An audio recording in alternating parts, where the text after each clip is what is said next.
Morning everyone, welcome back to my channel Aparna blog. আমার কাছের এবং দূরের সকল বন্ধুরা কেমন আছো? আশা করি যে যেখান থেকে আমার এই ব্লগ ভিডিওটি দেখছো তোমরা সকলে ভালো আছো এবং সুস্থ আছো। আমরাও তোমাদের ভালোবাসা ঠাকুরের আশীর্বাদে বেশ ভালো আছি। সকালবেলা তোমাদের দাদা ভাই বাবুকে স্কুলে ছেড়ে তারপর ফেরার পথে মাছ নিয়ে এলো। তো মাছগুলোকে ধুয়ে কেটে পরিষ্কার করে ফ্রিজে রেখে দিয়েছি, আর কিছু রান্না করব। আর তোমাদের দাদা ভাইও অফিসে বেরিয়ে পড়লো, আর বাবু সোনা সকালবেলা বললো মাম্মা আমাকে ফুলকপি রান্না করে দেবে একটু গ্রেভি মশলা দিয়ে। তো ওই জন্য বাবুর জন্য একটু ফুলকপি রান্না করেছি। ওই টমেটো আদা এইসব মিক্সিতে গ্রাইন্ড করে দিয়ে ওটাই রান্না করা হচ্ছে। বেশ একটু মশলাদার করে মাছের ঝোল করা হবে ফুলকপি দিয়ে আলু দিয়ে। আর একটা ফুলকপি, বড় একটা ফুলকপি রান্না করছি যেহেতু একটা সবজিতেই খাওয়া হয়ে যাবে, কারণ সবজিটা অনেকটা। আর আমরা হচ্ছে 3 জন, তো 3 জনে এতটা সবজি খাওয়া আমাদের পক্ষে সম্ভব হবে না। তো তোমাদের দাদাভাই বললো ঠিক আছে আর কিছু রান্না করো না, ওই একটাতেই হয়ে যাবে। আর বাবুর সোনা তো একটা হলেই হয়ে যায়। আর আমি তো বেশি ভাত খাই না, অল্প খাই, তো আমারও অসুবিধা হয় না। তো ওই জন্য একটু সুন্দর করে বেশ একটু মশলা টশলা দিয়ে রান্নাটা করছি। ফুলকপির তরকারি মাছের ঝোল করবো আর কি। আর আমাদের ফ্যামিলিতে প্রত্যেকটা হাউস ওয়াইফের কিন্তু অনেকটা ভূমিকা থাকে পরিবারের সকলকে সুস্থতা রাখার জন্য। আমরা যদি রান্না বান্না যে কোনো জিনিস যদি সুন্দরভাবে পরিপাটি করে গুছিয়ে না করি, তাহলে দেখবে আমাদের ফ্যামিলিতে যে সদস্যগুলো থাকবে তারা কিন্তু কেউ সুস্থ থাকতে পারবে না। তো আমরা সবসময় চেষ্টা করি স্মার্টলিভাবে সংসারের সমস্ত কাজগুলোকে গুছিয়ে রাখার। হাউস ওয়াইফ কিন্তু কখনো বেকার নয়। আমরা হাউস ওয়াইফরাও কিন্তু সংসারের অনেকটা দায়িত্ব আমাদের হাতেই থাকে, আমাদের উপরেই নির্ভর করে। আর কিছু কিছু ব্যাড হ্যাবিটগুলো আমাদের নিজেদেরকেও চেঞ্জ করতে হবে, তাহলে কি হবে, আমাদের বাচ্চারাও কিন্তু আমাদের কাছ থেকে শিখবে। আর এইদিকে দেখো দুপুরবেলা ছাদে জামা কাপড় মেলতে এলাম। সকালবেলা থেকে ওয়াশিং মেশিন চালিয়েছি, কিন্তু 10 মিনিট 5 মিনিট পর পর লাইট চলে যাওয়ার কারণে সেই জামা কাপড় কাচতে আমার পুরো দুপুর 2:30 বেজে গেল। তো তোমাদের দাদাভাই বাবুসোনা খেয়ে দিয়ে বাবুসোনাকে হোমওয়ার্ক করতে দিয়েছি, দাদাভাই অফিসে চলে গেল তোমাদের, আর আমি খেয়ে দিয়ে ছাদে এলাম। এখন বাজে 3টে, জামা কাপড়গুলো শুকাতে। যদিও মেশিনে ড্রাই করেছি তবুও সম্পূর্ণটা শুকাবে না আশা করি, কারণ কি 3টের পরে 3টের থেকেই এমনিতেই রোদের একটা থাকে না। 4টের সময় সূর্যটা একদম রোদই থাকে না এখানটায় বলতে গেলে। তবুও কিছুক্ষণ দিয়ে দিই, আবার দুপুরবেলা আগামীকাল আবার সকালবেলা এসে দিয়ে দেবো। তো ওই জন্য এসে দিতে এলাম জামা কাপড়গুলো যেটুকুনি শুকায়। তো এদিকে নিচে ওরাও সবাই দিয়েছে, তো ওদেরগুলো তো শুকিয়ে গেছে, ওরা সকাল সকাল দিয়েছে, আর আমি একটু লেট করে দিলাম। ওই জন্য আমারটা আর হবে না, 2 দিন লাগবে। আর কি করা যাবে, যদিও আমি ভোরবেলা থেকে শুরু করেছিলাম জামা কাপড় ওই মেশিন চালানো, কিন্তু ওই লাইটের জন্য আর করা হলো না। তো এগুলো মেলে দিয়ে এখন নিচে যাব। আর বাবু সোনাকেও ওইদিকে পড়তে দিয়ে এসেছি। কেন বলো তো, এই জন্য বলি আমাদের প্রত্যেকটা হাউস ওয়াইফদের কিন্তু স্মার্টলিভাবে প্রত্যেকটা কাজ করতে হবে। আমি বাবু সোনাকে হোমওয়ার্ক করতে বসিয়ে দিলাম, কারণ হোমওয়ার্ক করতে করতে ওর ঘুম চলে আসবে, ওর সময়টা নষ্ট হবে না। আর আমি যদি ওকে খাওয়ার পর ডাইরেক্টলি ঘুম পাড়াতে যাই, তাহলে ও অনেকটা বদমাইশি করবে, ওর সময়টা নষ্ট হবে। আর যেহেতু এখন দিন ছোট, আর উপরে ক্লাসে গেলে পড়ার চাপটা একটু বেশি থাকে, তো ওই জন্য ওকে হোমওয়ার্ক করাতে দিলাম। এই 10 মিনিটে অন্তত একটা হোমওয়ার্ক ওর হয়ে যাবে। আমার ছাদে অনেকটা সময় লেগে গেল এগুলো মেলতে, 10 মিনিটের মতো। তো যাই হোক, তারপরে হোমওয়ার্ক করে এসে দেখি ওর হোমওয়ার্ক করা কমপ্লিট হয়ে গেছে। তো আমি বললাম ঠিক আছে চলো এবার ঘুমিয়ে পড়ি। তো আমাকে ছাড়া বাবু সোনা ঘুমায় না, তো ওই জন্য ওকে নিয়ে শুয়ে পড়লাম। আর এইদিকে দেখো সেই ছট পুজোর ঠেকুয়া প্রসাদ এখনও ঘরে আসে, প্রত্যেক দিন কেউ না কেউ অফিস থেকে দেয় তোমাদের দাদাভাইকে, তো সেটাই তোমাদের সঙ্গে একটু শেয়ার করলাম। আর এই ঠেকুয়া খেতে আমার কিন্তু ভীষণ ভালো লাগে, তবে এটা এখান থেকে 2টো একটা খেয়ে বাকিটা রেখে দেবো। তো বাবুকে ঘুম পাড়িয়ে তারপরে আমি এইগুলো নিয়ে বের করেছি, এই ঠেকুয়া এই সব কিছু। তারপরে যখন বাড়ি থেকে ফেরার পথে কৃষ্ণনগর থেকে এইগুলো নিয়ে এসেছিলাম, নিমকি ভুজিয়া, কিন্তু আমি কোথায় রেখেছি আর খুঁজে পাই না। তো সেটাই খুঁজে বের করলাম, আর বাবুকে ডেকে তুললাম। অলরেডি 4টের বেশি বেজে গিয়েছে, বাবু ওই 3টে নাগাদ ঘুমিয়েছে, ধরো 4:30 নাগাদ ওকে তুলে ফেলবো। ওই জন্য 4টে থেকে ডাক শুরু করেছি, উঠতে অনেকটা টাইম লাগবে ওর।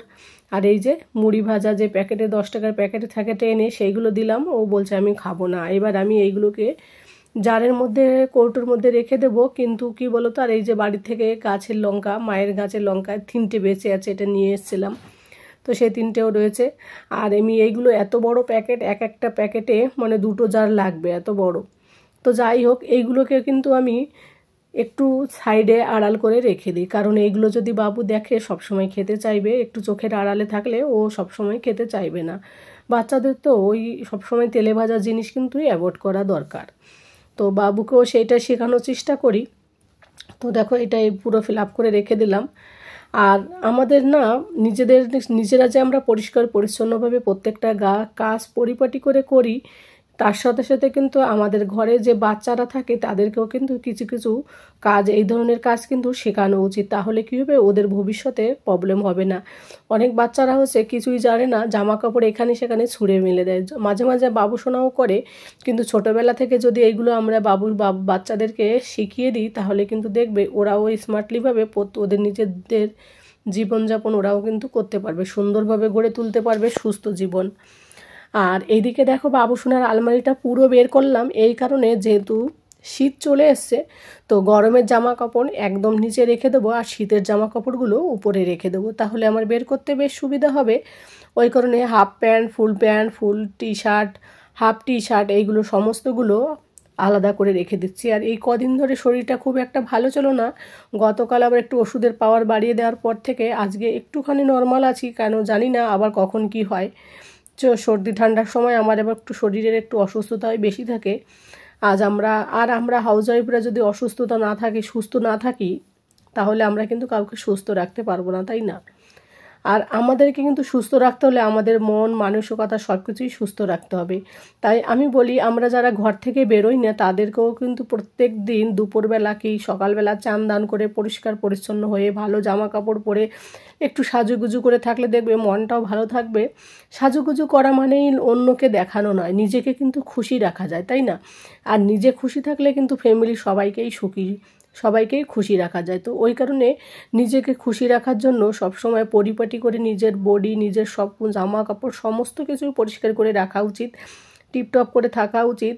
অনেকে কী করে, বাড়ির বাইরে বেরোয় না, তারা একদমই অগোছালো হয়ে থাকে, কিন্তু এগুলো করলে কী হয় বলো তো, নেগেটিভ এনার্জি চলে আসে, পজিটিভ এনার্জি আর আসে না। আর নিজে সুন্দরভাবে পরিপাটি করে ভালো সুন্দর জামা কাপড় পরিষ্কার ছেঁড়া হোক যাই হোক, পরিষ্কার জামা কাপড় পরে থাকলে দেখবে একটুখানি নিজেকে টিপটপ করে রাখলে কী হবে, নিজের মাইন্ডটাও চেঞ্জ হবে, পজিটিভতাও আসবে। আর এইদিকে দেখো বাবুসোনা জামা, এই যে টি শার্টটা 4টি টি শার্ট আছে হোয়াইট টাইপের কালারের, এই দেখো। তো কি যেগুলো মানে একটু বাইরে বেরোয় সেইগুলো একটু আলাদা করে রেখে দিচ্ছি, সব সময় পরে না। আর যেগুলো সব সময় পরে এই যে সেইগুলোও আলাদা করে রেখেছি। তো বাবুকে বলছি, দেখ তোর কতগুলো ড্রেস হয়েছে, তখন ও বলছে আমাকে কেন তুমি এত ড্রেস কিনে দাও, আমি তো তোমার কাছে চাই না। অ্যাকচুয়ালি বাবুসোনা শুধু খেলনা চাই, ড্রেসের প্রতি ওর অতটা ইয়ে নেই। খেলনা, কালার, পেন্সিল এইসব ওর খুব ভালো লাগে, ওর ড্রয়িং পেপার। তো আমাকে বলে জামা কাপড় আমাকে দেবে না। তো আমি বলবো কেন দেবো না, এইসব বলছিলাম আর কি বাবুসোনার সঙ্গে। আর এইদিকে বাবুসোনা ওই টিফিনটা করার পরে আবার এই যে আমি জামা কাপড়গুলো গুছাচ্ছি, আমি কিন্তু ছেলেকে সাইডে ওই যে বই নিয়ে বসিয়ে হোমওয়ার্ক করাচ্ছি। আমার একসঙ্গে স্মার্টলিভাবে দুটো কাজ হয়ে যাচ্ছে। প্রত্যেকটা সংসারে মানে প্রত্যেকটা হাউস ওয়াইফরা যদি আগে থেকে আমরা ভেবে চিন্তে নিই সকালবেলা কী কাজ করব, দুপুরবেলা কী কাজ করব, আগে থেকে পরিকল্পনা করা থাকলে স্মার্টলিভাবে সমস্ত কাজগুলো কিন্তু আমরা করতে পারবো, আমাদের সময়টাও বাঁচবে। রাতের বেলা ঘুমানোর সময় আমি তো রোজ চিন্তা করি কাল কি করব না করব, এইসব নিয়ে চিন্তা করি, জানো তো। তো যাই হোক, কথা বলতে বলতে এদিকে আমার জামা কাপড়গুলো গোছানো হয়ে গেলো। তোমাদের দাদা ভাই অনেকটা এবার রাত হয়ে গেলো, সন্ধ্যা দিলাম, মাঝখানে নিজেও একটু খেয়ে নিলাম টিফিন। তো তোমাদের দাদাভাই আসার পর ফেরার পথে সবজি নিয়ে এলো। তো সবজি নিয়ে তোমাদের দাদাভাই বলছি, তোমাদের দাদাভাই বাড়িতে এলো, আসার পরে দুজনে মিলে একটু সবজি মার্কেটে গেলাম আমাদের ঘরের পিছনেই। তো সেখান থেকে এই যে শাক, কুমড়ো বলছি, পেঁপে, টমেটো, ভেন্ডি এইসব নিয়ে এলাম। আর তেমন সবজি ভালো পেলাম না, ওই জন্য এইগুলোই নিয়ে আসা হলো। তো এইগুলোকে সুন্দর করে পরিষ্কার করে গুছিয়ে রেখে দেবো। আর আমরা যদি স্মার্টলিভাবে এই কাজগুলো না করি, এইভাবে জড়ো করে রেখে দিই, তাহলে দেখবে এই শাকটা কিন্তু অনেকটা নষ্ট হয়ে যাওয়ার সম্ভাবনা থাকে, কারণ শাকগুলো কি থাকে, ভিজে থাকে। তো ওই ভিজেতে পচে যাবে রাতের বেলা। ওই জন্য ওর মানে যে দড়িটা দিয়ে বেঁধে রেখেছে ওইটা খুলে রেখে দেবো ছড়িয়ে, তাহলে শাকটা বেশ ভালো থাকবে। আর ধনেপাতাগুলো ফ্রিজে রেখে দেবো আজকেই। আর এই লাল লাল টমেটোদের তরকারি রান্না করতে বেশ ভালো লাগে। তো আর পেঁপেটা বেশ সুন্দর হয়েছে, শীতের দিনে পেঁপে খেতে বেশ ভালোই লাগে। তবে আমার কাছে পেঁপে ভর্তা বেশ মজাদার লাগে। আর এই যে বাবুসোনার জন্য যে ভেন্ডিটা এনেছি, ও তো ভেন্ডি ভাজা রুটি টিফিনে খেতে ওর ভীষণ পছন্দ, এই কারণে বাবুর জন্য নিয়ে এলাম। এখন বেশি ভেন্ডি সেইভাবে ওঠেনি এখনও। তো যাই হোক, ভেন্ডিগুলোকে ধুয়ে দেবো, ধুয়ে তারপর ফ্যানের নিচে রেখে দিলে ওই জলটা আপনা আপ টেনে যাবে। ভেন্ডি আর টমেটোকে ধুয়ে রেখে দেবো, বাকিগুলো তো ধোয়া সম্ভব হবে না। আর এই যে কিছু ধনেপাতা ও তো ফিরিয়ে দিয়ে দিল। এবার রান্না বান্না করবো, রাতে কিছু ভাতও ছিল দুপুরের। এবার রাতের বেলা ওরা কী খায় সেটা রান্না করব। তার আগে এইগুলোকে গুছিয়ে রেখে না দিলে তো এগুলো নষ্ট হয়ে যাবে। তো টমেটো আর এই ভেন্ডিটাকে আলাদা করে নিলাম, নিয়ে এবার একটু ধোবো। তো যাই হোক বন্ধুরা, আজকের আমার এই ব্লগ ভিডিওটি তোমাদের কেমন লাগলো অবশ্যই কমেন্ট করে জানিও। আর যে যেখান থেকে আমার এই ভিডিওটি দেখছো, তোমাদের সকলের সুস্থতা কামনা করে ভিডিওটা আর বেশি বড় করব না। সকলে ভালো থাকো এবং সুস্থ থাকো আর সাবধানে থাকো।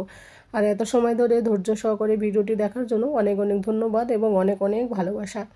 যারা লাইক করতে ভুলে যাও তারা একটু ভিডিওটিতে লাইক করে দিও, এবং তোমাদের একটা লাইক এবং একটা কমেন্ট আমাকে কিন্তু ভীষণ উৎসাহিত করে।